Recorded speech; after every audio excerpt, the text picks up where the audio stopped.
Hello guys, in this video I am going to show you how to enable notifications on available offers in the Catawiki application. But first I just want to mention, don't forget to subscribe to my channel, because at 10,000 subscribers I am going to show you my whole YouTube revenue statistics and growth strategy, as well as how to make money online. Let's jump into it. First of all, open the application on your phone. And then click on the profile button at the bottom of the page on the right.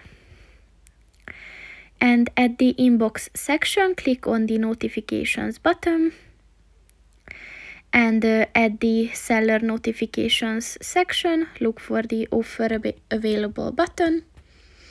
And in order to enable it, just click on the white circle next to it.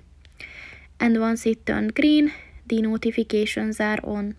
So that's pretty much it for this video, guys. See you in the next one. Goodbye.